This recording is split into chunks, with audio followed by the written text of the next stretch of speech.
दिल्ली के राम मनोहर लोहिया अस्पताल के डॉक्टर महामृत्युंजय जाप के मरीजों पर होने वाले असर की जांच कर रहे हैं। जिन लोगों पर यह रिसर्च किया जा रहा है वो सभी ब्रेन इंजरी यानी मस्तिष्क की चोट के मरीज हैं। ये स्टडी 40 लोगों पर इस समय की जा रही है। इन 40 लोगों को 20-20 के 2 समूहों में बांटा गया है। इसमें से एक समूह को महामृत्युंजय मंत्र सुनाया गया, जबकि दूसरे समूह को यह मंत्र नहीं सुनाया गया। जिन मरीजों के लिए महामृत्युंजय मंत्र का जाप किया गया उनमें से कई मरीज कोमा में थे।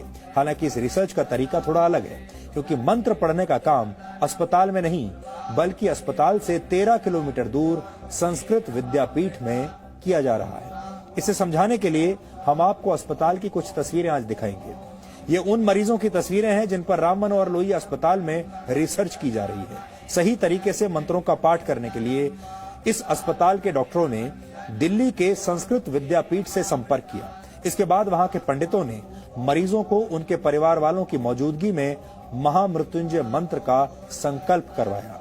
डॉक्टरों और मंत्रोच्चार करने वाले आचार्यों का कहना है कि मंत्रों की शक्ति से 20 में से 18 मरीजों को बचा लिया गया, जबकि जिन मरीजों के लिए मंत्रों का पाठ नहीं हुआ उन मरीजों में कोई सुधार नहीं देखा गया। महामृत्युंजय मंत्र का अर्थ है मृत्यु को जीतने वाला महान मंत्र। ऐसा माना जाता है कि इस मंत्र का जाप करने से अकाल मृत्यु का डर समाप्त हो जाता है। इस मंत्र की रचना ऋषि मार्कंडेय ने की थी। इस मंत्र का मतलब है कि हम भगवान शिव की पूजा करते हैं, जिनके 3 नेत्र हैं, जो हर श्वास में जीवन शक्ति का संचार करते हैं और पूरे जगत का पालन पोषण करते हैं।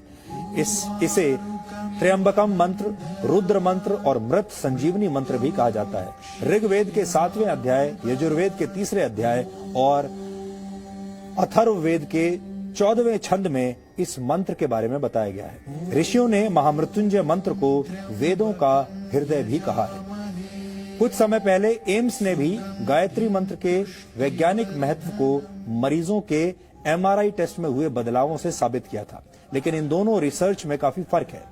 एम्स में मरीजों ने खुद गायत्री मंत्र का जाप किया था, लेकिन महामृत्युंजय पाठ संस्कृत विद्यापीठ में आचार्यों द्वारा किया जा रहा है और मरीज वहां से कई किलोमीटर दूर अस्पताल के आईसीयू में भर्ती हैं। इस रिसर्च के जरिए ये समझने की कोशिश की जा रही है कि वेदों और धर्म ग्रंथों में किसी दूसरे के लिए प्रार्थना करने के असर का जो महत्व बताया गया है, क्या उसका कोई वैज्ञानिक आधार है भी या नहीं।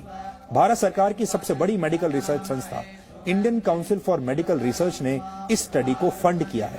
ये स्टडी 3 वर्ष के लिए की जा रही है, जिसमें से 1.5 साल का समय पूरा हो चुका है।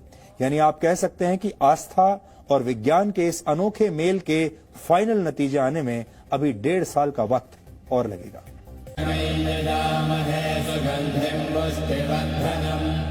स्वर विज्ञान के हिसाब से माना जाता है कि महामृत्युंजय मंत्र के अक्षरों का स्वर के साथ उच्चारण किया जाए तो शरीर में वाइब्रेशन होता है। ये वाइब्रेशन दिमाग की नसों को सक्रिय करने में मदद करता है। हालांकि यहाँ ध्यान देने वाली बात यह है कि इस प्रयोग में मरीज खुद मंत्र नहीं पढ़ रहा है, बल्कि उसके लिए पंडित एक तरह से अनुष्ठान कर रहे हैं। यानी इस रिसर्च का आधार पूरी तरह से आस्था के विज्ञान पर टिका है। दुनिया भर में ये अपनी तरह की पहली रिसर्च कही जा सकती है। इसीलिए इस रिसर्च के तरीकों को लेकर जितने सवाल हैं, उतना ही इंतजार रिसर्च के फाइनल नतीजों का किया जा रहा है।